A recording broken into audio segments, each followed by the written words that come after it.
जी, आप सबको अपने प्रोग्राम ब्रेकिंग बैरियर्स में वेलकम करती हूँ। मैं हूँ आलिया और आज हम बात करेंगे कुछ पाकिस्तान के इंटरनल मैटर्स हैं, कुछ बहुत सी ऐसी इंटरेस्टिंग वीडियोज़ वायरल हुई जिसमें कि जनरल बाजवा की वीडियो बहुत वायरल हुई और उसके नीचे बहुत कुछ लिखा गया। फिर इमरान खान के कुछ नए कलमात हमें सुनने को मिले जिसमें उन्होंने कहा कि नहीं ये जो है ये तो इदारा फ़ौज का ऐसा मुनज़्ज़म इदारा है, ऐसी तारीफ़ें उन्होंने की तो सब हैरान रह गए। इसी के साथ जब हम कुछ बाहर देखते हैं तो वहां पर हमने देखा कि इंडिया की तरफ से डॉक्टर जयशंकर की तरफ से चाइना के लिए कुछ ऐसे अल्फाज इस्तेमाल किए गए कि चाइना स्टेटस को कायम रखना चाहता है। इस पे भी बात करेंगे और हमें आज एक मरतबा फिर ज्वाइन कर रहे हैं साजिद तार साहब जो कि पॉलिटिशियन हैं, फिलंथ्रोपिस्ट हैं, पॉलिटिकल एनालिस्ट है। साजिद तार साहब, thank you so much for joining my show. My pleasure, thank you. Sajid साहब, पहले जरा अंदर से ही जरा पाकिस्तान की जो खबरें हैं उनके ऊपर स्टार्ट किए रहते हैं। सर, बस वो जनरल बाजवा की एक वीडियो आने की देर थी, मैंने भी कहीं पोस्ट करवा दी और कुछ और लोगों ने भी करवाई। वो किसी दूसरे मुल्क में शायद दुबई में कहीं खड़े जो है वो फुटपाथ है या सड़क है या कहाँ पर जो है वो खड़े होके बातचीत कर रहे हैं। कहा जा रहा है साथ में उनका बेटा है, कौन है जो पीछे बिल्डिंग है वो भी उनकी है, बहुत सारी बातें। मतलब जाहिर है कि आप जानते हैं। तो सर, ये क्या हुआ कि मतलब सभी लोग बाहर चले जाते हैं? हम पॉलिटिशियंस को हमेशा ही कहते हैं, लेकिन अब तो हम यानी अब इसके ऊपर भी बात करनी चाहिए कि बाजवा साहब भी बाहर चले गए। ये क्या चक्कर है? ये क्या वीडियो का है सिलसिला? देखिए, इसमें आलिया सिर्फ बाजवा साहब ही नहीं है, ये तो एक ट्रेंड है बड़े अरसे से, आज से नहीं है, ये बड़े अरसे से ट्रेंड है कि जो लोग यहाँ पाकिस्तान में साहिब इख्तियार होते हैं वो अपना एक तो पैसा बाहर रखते हैं, वो यहाँ नहीं रखते, फिर जाहिर उन्होंने वही जाना होता है जहां उनके एसेट्स होते हैं। दूसरा, जो इस वक्त मैं एक और ट्रेंड देख रहा हूं बड़े अरसे से, आज का नहीं है, सुना है कि बाजवा साहब वहां गए, उनके बच्चे की कुछ सर्जरी होनी थी तो उस सिलसिले में वहां गए हैं। देखिए, मरियम नवाज साहबा जो है वो लंदन में थी लेकिन सर्जरी उन्होंने उनकी भी जिनेवा में हो गई है। हमजा शहबाज शरीफ है, उनकी बच्ची, उनकी भी सर्जरी है, एक लंदन में है, दूसरी सर्जरी उनकी वालदा की अमेरिका में है। दुख की बात है कि इनको पाकिस्तानी डॉक्टर्स पे कोई एतमाद नहीं है, हॉस्पिटल्स पे कोई एतमाद नहीं है। लेकिन मुझे ये लगता है कि ये एक बहाना होता है, वरना ये अपनी प्रॉपर्टी को देखने, मैनेज अकाउंटों को मैनेज करने बाहर जाते हैं। लेकिन ये एक एक एक, एक फैशन है कि इन्हें इश्क है डुअल सिटीजनशिप से। बाहर के दामादों और बाहर की जो सिटीजन इनकी बहुएं हैं, ये क्रेज है पाकिस्तान में। आप सोच नहीं सकते कि ये आपके सर्वे आ चुके हैं कि आपके ना सिर्फ ये हमारे फौजी भाई बल्कि जजेस भी सारे, वो भी इसी में, जो जो भी साहिब इख्तियार है, वो कहते हैं जिसका हाथ पड़ता है वो पाकिस्तान से बाहर ही रहता है। इस वक्त तो बल्कि मैं पाकिस्तान पिछली दफा गया हूं, इस वक्त तो पाकिस्तान में जहाज अपने रखना जो है एक बड़ा एक फैशन बन चुका है। जो मेरी तरह के थोड़े से वीक लोग हैं फाइनेंशियली, वो पंखों वाला रख लेते हैं। दूसरे, मैंने अब तो देखा है कई जेट खड़े होते हैं एयरपोर्ट पे, और जिस तरह पहले बड़ी गाड़ियां कहते पजारो होती थी, V8 होती थी, अब उसी तरह, क्योंकि देखिए पिछले जब से अफगानिस्तान में रशिया आया, आपके ऊपर डॉलरों की बारिश रही दुनिया की। आपने बड़ी खूबसूरती के साथ दुनिया को बेवकूफ बनाया। पहले आपने अमेरिका लोन को बेवकूफ बनाया, फिर उसके बाद आपने अमेरिका और वेस्टर्न कंट्रीज को, फिर आपने दहशतगर्दी पाल पाल के बेची, तो बहुत पैसा आया आपके पास। उसमें एक तो बाहर के अकाउंटों में पैसे पड़े हैं, दूसरा जो देखिए उसमें ये होता है ना, कई लोग जो फिर उसके बाद रिटायर होने के बाद सियासत में आ जाते हैं, वो पाकिस्तान में फिर उन्हें मुसलसल डॉलरों की लत लग जाती है, तो उनके ज़ाहिर बच्चे बच्चे हैं, तो वो देखे ना, अब तो हमारे खान साहब है, उन्हें हेलीकॉप्टर की लत लगी। पहले तरीन साहब है, अपने जहाज फेरते थे ऐसे जिस तरह ऊबर फिरती है, जिस तरह क्रीम फिरती। तो ये दर हकीकत पैसा तो बहुत कई तरह के और भी जहाज होते हैं। एक तो होता है ना वो कागज का बना के हम उड़ाते हैं, और एक और जहाज भी आपको पता है ना, यहाँ पे जहाज कहा जाता है। हाँ, कहते हैं ये जहाज है, वो भी जहाज बहुत है आपके। क्योंकि अफगानिस्तान में जब आपने अफगानिस्तान के उस इशू में पाकिस्तान बेचा, तो क्लाशनकोफ और जो साथ वो जहाज बनाने वाली फैक्ट्रियां अब आपके हर शहर में, हर गांव में पड़ी हैं।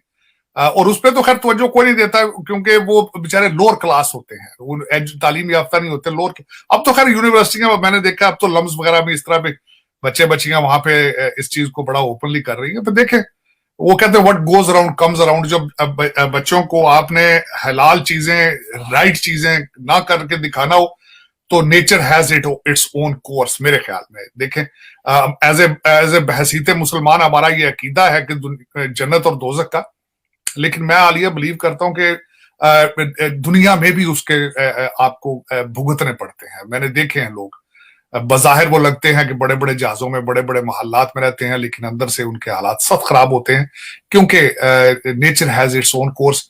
आप जो फसल बोएंगे वही काटेंगे। आप एक उसमें ये नहीं हो सकता कि गंदम आप बोएं और आप कहें कि यहाँ से टमाटर हो जाएंगे, होगी गंदम ही वहां से। अच्छा साजिद साहब, इसमें ऐड भी कर दूं, जिस दिन जनरल बाजवा की ये आई है वीडियो, उसी दौरान उसी वक्त यहाँ पर सोशल मीडिया पे उधम मचा हुआ था कि यहाँ पर शाहिद असलम जो कि एक जर्नलिस्ट है, उनको उनके एफबीआर के कुछ जो रिपोर्ट्स मिलने पर उनको उठा लिया गया घर से, एफआईए ने उठा लिया और उनको गिरफ्तार कर लिया। तो एक तरफ ये हो रहा था और दूसरी तरफ उनकी वीडियो चल रही। नहीं, मैं बल्कि शाहिद असलम का मैं सीरियसली कंडेम करूंगा। उनका मैंने बड़ी डिटेल से उनके बारे में मैंने पढ़ा भी है, पूछा भी है दोस्तों से। The man is with great character integrity, और मेरे ख्याल में गलत पकड़ा गया है। और इस तरह पकड़ना एक जर्नलिस्ट को, और फिर दूसरा ना सिर्फ आलिया उनको पकड़ा गया है, ह्यूमिलिएट किया गया है उनको। आपको बताऊं, वो बीट करते थे एफआईए पे, और सबसे बड़ी बात है इस वक्त एफआईए के जो हेड है भट्ट साहब है, मेरे ख्याल मौसम भट्ट उनका नाम है शायद, he had a very close relationship with them. लेकिन जिस तरीके से सुना कि उनके घर पे छापा मारा गया और पूरे मोहल्ले के सामने हथकड़ी पहनाकर उनको जिस तरीके से घसीट के गाड़ियों में लेके गए हैं एफआई के जो लोग हैं, वो इट इज नॉट फेयर। और उसके बाद ये कि उनका कसूर सिर्फ ये था कि उन्होंने वो नूरानी साहब को कनेक्ट किया था, या जो कुछ भी, ही वाज अ फैसिलिटेटर। लेकिन it's a common thing, is part of journalism. आप ये देखें ना, आप खबर देने वाले को तशद्दुद का निशाना बनाए, लेकिन जहां पे वारदात हुई है वो उस पर कुछ ना हो, ये तो सख्त ज्यादती है। आई डेफिनेटली कंडेम दैट, जो उन्होंने किया है सख्त ज्यादती है। मैं इट्स नॉट फेयर, लेकिन ये this is ultimately it's a developing country, it's that's why it's called the third world country. That is the reason कि वहां पे बात को छुपाने की कोशिश की जाती है, आवाज को बंद करने की कोशिश की जाती है, which is not fair at all. ठीक। अच्छा साजिद साहब, आटे की वही सिचुएशन, मिनिस्टर्स तमाम प्रोविंशियल फेडरल कह रहे हैं आटे की तो कोई कमी नहीं, लाखों टन आटा है। वीडियोज आ रही हैं कि ट्रकों के नीचे से बेचारी औरतें जो है वो सस्ता आटा भी चोरी करके जो है। तो ये मतलब क्या है? और मैं देख रही थी कि वर्ल्ड इकोनॉमिक फोरम की जो रिपोर्ट आई, ग्लोबल रिस्क जो उन्होंने बताया, उसमें पाकिस्तान के लिए जो फूड क्राइसिस है वो एक बड़ा है उसके अंदर इशू कि ये हो सकता है, जो कि हो रहा है अब इस वक्त। और वहीं पर हम ये देख रहे हैं कि सिर्फ सियासत, और देखे ना इमरान खान की फिर 2-3 वो और आ गई, उसको भी शामिल कर लीजिए। उन्होंने कहा कि नहीं, जिसको गालियां निकालते थे अब कह रहे हैं कि सर आंखों पर जो स्टैब्लिशमेंट है वो ऐसा तो कोई इदारा ही नहीं, फौज जैसा इतना मुनज़्ज़म इदारा, अगर ये चाहे तो सब कुछ ठीक हो सकता है। तो ये क्या है? देखिए आलिया, आटे का और चीनी का मैंने इसको बड़ी डिटेल से देखा।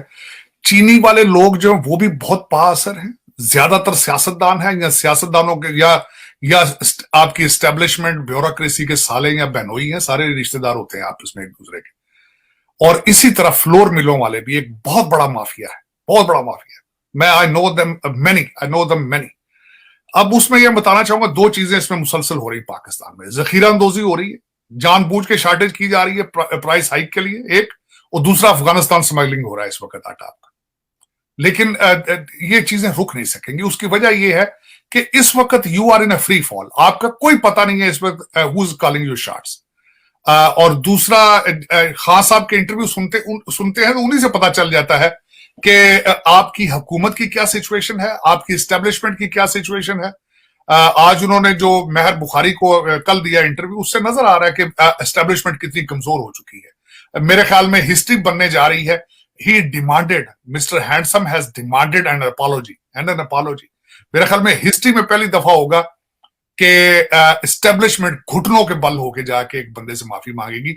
उन्होंने 3 लोगों की, उन्होंने कहा मुझसे भी माफी मांगे, स्वाति साहब से भी माफी मांगे, शहबाज गिल से भी माफी मांगे। और वो जो इंटरव्यू उन्होंने इतना सख्त दिया है कि वो सेंसर हुआ है, वो it was not as is, उसको सेंसर किया गया। इतना सख्त गुस्सा है खान साहब को, क्योंकि आपके जो आर्मी चीफ हैं उन्होंने आरएफ अलवी की रिक्वेस्ट पे मिलने से इनकार कर दिया। तो वो खान साहब कहते हैं हाउ डेयर। मैं अमीरुल मोमिनीन हूं इस वक्त, इब्नुल वक्त इस वक्त मैं इस पाकिस्तान का द मोस्ट लव्ड। उन्होंने साथ ये भी कहा 70% पाकिस्तान मेरी जेब में, 70%। नहीं, वो क्यों मिले साजिद साहब? वो उनसे क्यों मिले? मतलब वो फिर वही हो कि जनरल बाजवा से पहले मिलते थे, सेम पेज था, जब सेम पेज खत्म हुआ फिर गालम गलूच। तो अब तो अच्छी बात है कि मतलब किसी से ना मिले, वो किसी से भी ना मिले, ठीक है। उन्होंने दर हकीकत जो कहा है, उन्होंने कहा कि शहबाज शरीफ इज माई बॉस, मैं उसके उनके नीचे हूं, मैं उनसे परमिशन लेके मिलूंगा आपसे, और दूसरा जो आपसे मेरी अगर मिलूं तो मैं उनको जाके मुझे बताना होगा मैं आपसे क्या, वरना उनका मिलना बनता भी नहीं है। लेकिन इस वक्त बात यह है कि खान साहब का अगर माजी देखें आप, तो ये इन्होंने तो एक दिन भी खुद रूल नहीं किया। इनकी तो नैपियां तब्दील होती रही हैं, गोद उठा के इनके डैडी इनको फिरते रहे हैं, और ये फिर दोबारा वही चाहते हैं कि मुझे गोद में उठाया जाए। बार बार आईएसआई की तारीफें भी करते हैं कि ये जी पहले कहते हैं जी टैक्स कलेक्शन भी यही करेगी, फिर ये अपने पिछले माजी के इंटरव्यूज में बताते रहे कि आईएसआई के जरिए क्राइम को कंट्रोल करना चाहिए, आईएसआई बहुत अच्छी ऑर्गेनाइजेशन है, बहुत स्ट्रांग है, मुझे दोबारा लेकर आए। और फिर उन्होंने अच्छा खुद कह देते हैं कि मेरे खिलाफ पॉलिटिकल इंजीनियरिंग हो रही है, और खुद इनका एक एमपीए जो है उसको सुना है 4 गाड़ियां पंजाब पुलिस की गई हैं जो घर से लेकर आई। 4 पुलिस, हाफिज साहब है कोई एमपी है, उनको 4 गाड़ियां भेजी गई हैं प्रोटोकॉल में कि उनको घर से लेकर आया जाए। और उसके बाद जो सिचुएशन है, ये जो इलेक्शन अगले दिन वोट ऑफ कॉन्फिडेंस हुआ है आलिया, वो ओरिजिनली गुजरात और मंडी भाउदीन का इलेक्शन था। आप लाहौर में बैठी हैं, आपको मुझे यहां पता है कि 90% एम्प्लॉई जो है पंजाब असेंबली के, दे आर फ्रॉम गुजरात, और जो पिछले 10% है वो मंडी भाउदीन से। चीख रहे हैं इस वक्त पीडीएम वाले लोग के 170 लोग थे, 186 किस तरह पूरे हुए। परवेज लाई साहब पार्किंग लॉट में बैठे रहे हैं जब तक मेक श्योर नहीं हुआ उस वक्त वो अंदर नहीं आए, और ये दूसरों को कहते हैं पॉलिटिकल इंजीनियरिंग है। दूसरों, आज खान साहब ने जो मेयर बुखारी को इंटरव्यू दिया, उन्होंने सीधा आईएसआई को कहा कि हमने आईएसआई को किस तरह मामू बनाया। उन्होंने कहा जी देखें परवेज लाई साहब चिड़िया घर को भी बाईपास कर, उनको भी धोखा दे गए। सारी दुनिया को पता है लाहौर में चिड़िया घर के पास उनका दफ्तर है। सर ना बोले, इनको नहीं पता, उनको भी पता चाहिए। हाँ जी, वो लेकिन उसमें आलिया बात ये करने वाली है कि ये पता नहीं है कि जो परवेज लाई साहब है वो सांस नहीं लेते एस्टेब्लिशमेंट की मर्जी के बगैर। आप किस तरीके से कौम को बेवकूफ बना रहे हैं जी, इन्होंने चिड़िया घर वालों को बेवकूफ बनाया।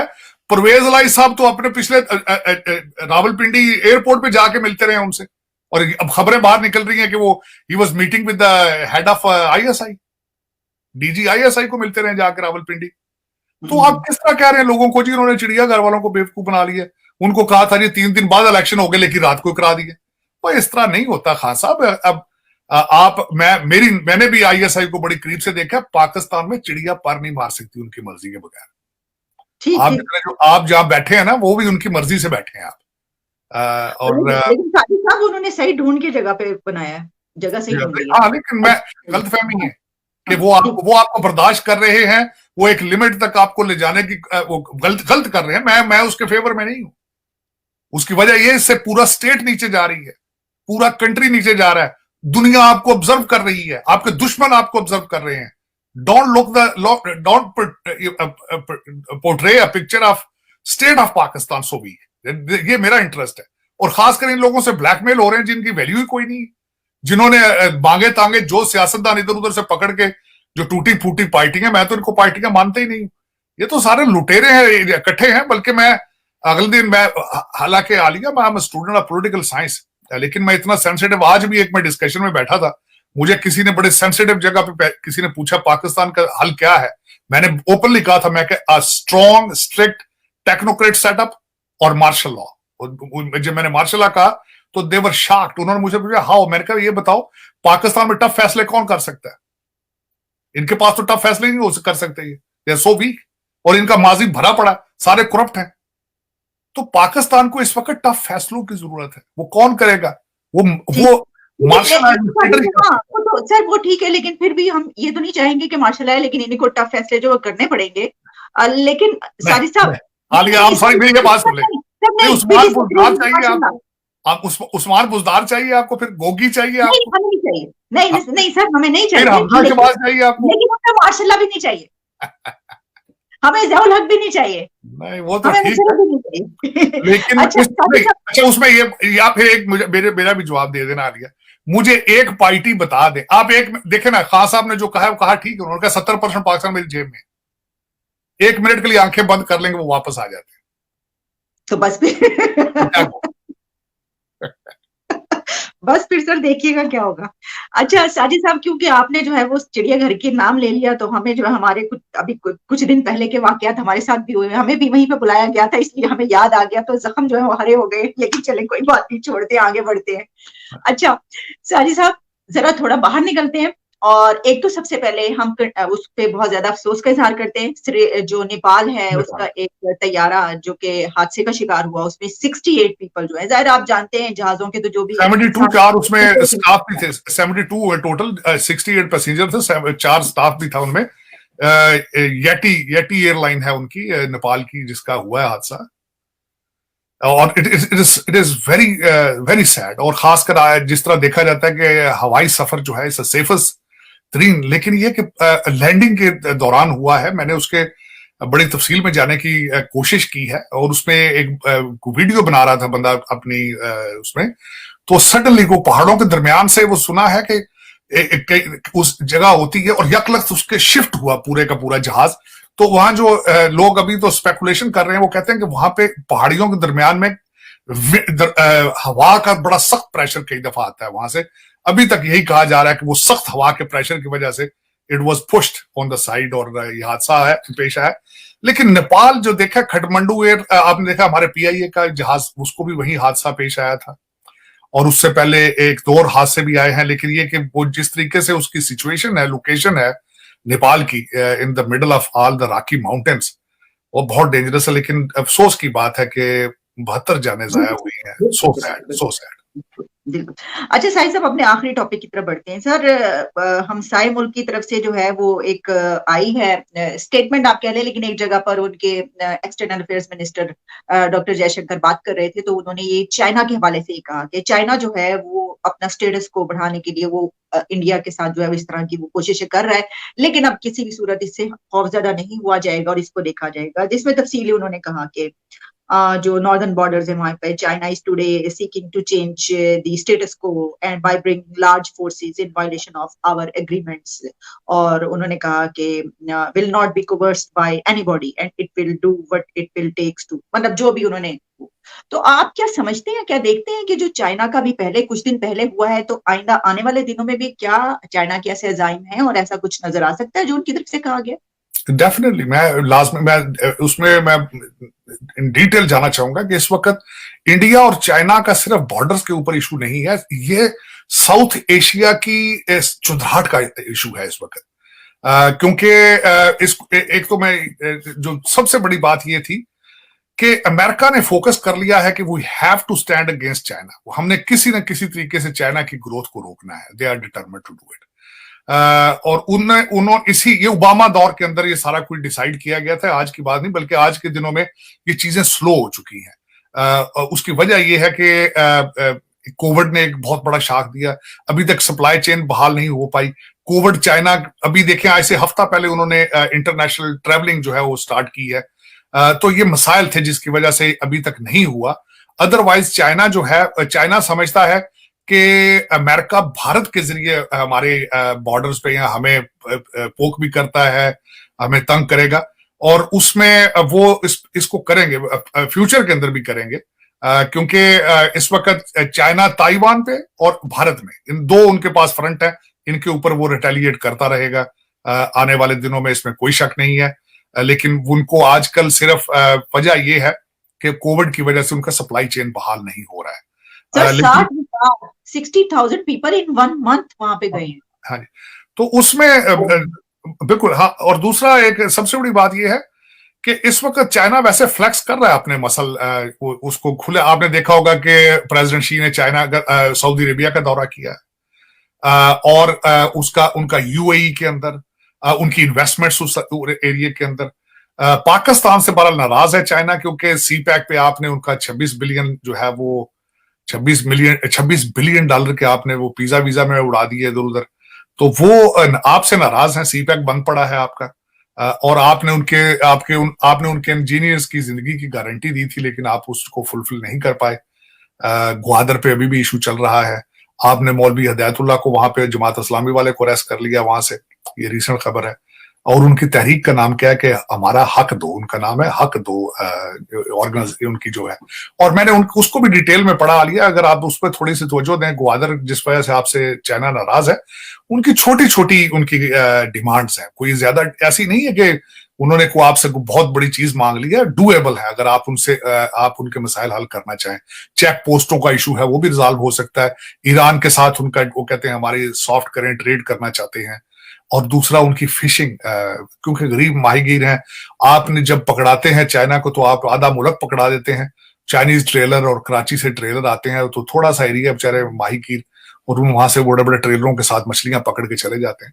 तो ये लेकिन ये कि इशू है इस वक्त आपको। लेकिन दोबारा वापस आने पे कि इस वक्त साउथ एशिया के अंदर चौधराट का मसला है। और मैं एक ये कहूंगा कि हमारे भारतीय जो भाई हैं वो कई दफा खुशफहमी में मुबतला हो जाते हैं। हालांकि इट्स ह्यूज कंट्री, अभी तक अगर तरक्की की है तो भारत के शहरों में सिर्फ तरक्की हुई है। रूरल जो इंडिया है उसके अंदर बहुत अभी गुर्बत पड़ी है, बहुत चीजें उसमें पड़ी हैं। लेकिन वो इस वक्त हवा के घोड़े पर है। वो तो इस तरह, वो तो अमेरिका से भी समझते हैं वो यार अमेरिका कुछ भी नहीं है हमारे सामने। मेरे ख्याल में बेबी स्टेप्स उनको लेने चाहिए फ्यूचर के अंदर। बिलखसूस अगर उन्होंने रीजन में देखे ना, मैं हमेशा आपके जिस तरह कहता हूं कि हमारे वजीर खारजा जो है उन्होंने पड़ोस के मुल्क सारे छोड़कर वेस्ट के अंदर सारे दौरे शुरू कर रखे हैं। इस हफ्ते फिर आ रहे हैं यहाँ पे, 2 हफ्तों बाद फिर आ रहे हैं अमेरिका हमारे वजीर खारजा। लेकिन मसला ये है कि बिल्कुल उसी तरह जयशंकर साहब को सारी दुनिया का गम है लेकिन पड़ोस का गम नहीं है। मैं हमेशा ये समझता था कि अगर पाकिस्तान के लिए जरूरी है भारत के साथ रिलेशनशिप रखना, अच्छे करना, तो भारत के लिए भी बहुत जरूरी है पाकिस्तान के साथ रिलेशनशिप अच्छे रखना। उसकी वजह यह है आप कभी भी तरक्की नहीं कर सकते अगर पड़ोस के अंदर आपके हालात ठीक ना हो। लेकिन ये कि और चाइना के साथ भी उनको चाहिए कि 7 समुंदर दूर अमेरिका के साथ आप लबी डबी हैं, सारा ठीक है, लेकिन balance it with them with the Chinese as well. मैं आज थोड़ी सी एक चीज कोट करना चाहूंगा। अगले दिन मैंने एक नई चीज पढ़ी, मैं जब पढ़ रहा था नेपोलियन बोनापार्ट के बारे में, तो उन्होंने कहा था ये चाइनीज को सोए रहने दो, इनको ना छेड़ो, इनको अगर ये उठ जाए तो ये बड़ी खतरनाक कौम है। और वाकई उन्होंने, आप देख लें तो 50 साल के अंदर उन्होंने 400 साल जो कंट्रीज जिनकी सिविलाइजेशन 400 साल पुरानी है, इन्वेंशंस में उनकी खत्म ही नहीं होती लिस्टें, उन्होंने 50 साल के अंदर उनके बराबर आ गए। तो वो चाइनीज को छेड़ना नहीं चाहिए, उनके साथ सलोई रखना चाहिए। आज मैं एक आर्टिकल पढ़ रहा था फॉरेन अफेयर में, रो खन्ना है यहाँ पे हमारे कांग्रेसमैन है, उन्होंने एक लिखा आर्टिकल कि किस तरीके से अमेरिका की इंडस्ट्री बंद हुई, यहाँ पे मैन्युफैक्चरिंग वो सारी चाइना चली गई and we have to start it again. It's a huge subject, लेकिन चाइना को सीरियस लेना चाहिए। इट्स नॉट दैट इजी कि आप चाइना के साथ बैठ के भारत के लिए भी बहुत जरूरी है कि पाकिस्तान और चाइना दोनों के साथ रिलेशनशिप बेहतर करे, तभी तरक्की पॉसिबल है। अगर इनके साथ एंगेज करता रहेगा, एक पॉलिसी लास्ट चीज ये ऐड करना चाहूंगा लिया, चाइना की तरक्की का सीक्रेट सबसे बड़ा ये है कि 50 सालों में उन्होंने अपने आप को किसी कॉन्फ्लिक्ट में एंगेज नहीं किया। इससे इस a big learning, is a big lesson for the developing countries, बिलखसूस Pakistan and Bharat. Well said Sajid sahab, बिल्कुल सही आपने ये, I agree with your point of view, बिल्कुल ऐसे ही है। अगर आपने तरक्की करनी है तो फिर आपको हर तरीके से ये मेक श्योर करना होगा कि ना तो आपके कंट्री में ना ही इस पूरे रीजन में कोई इस किस्म की आग लगे कि सबकी जो तरक्की है वो धरी की धरी रह जाए। और पाकिस्तान तो ऑलरेडी पहले जो है उसको तो हम कहते ही हैं, हमेशा ही कहते हैं और कहते रहेंगे कि माइंडसेट जो है वो तब्दील होना चाहिए। बहुत बहुत शुक्रिया आपका साजिद साहब, thank you so much for your precious time. Thank you so much. Thank you.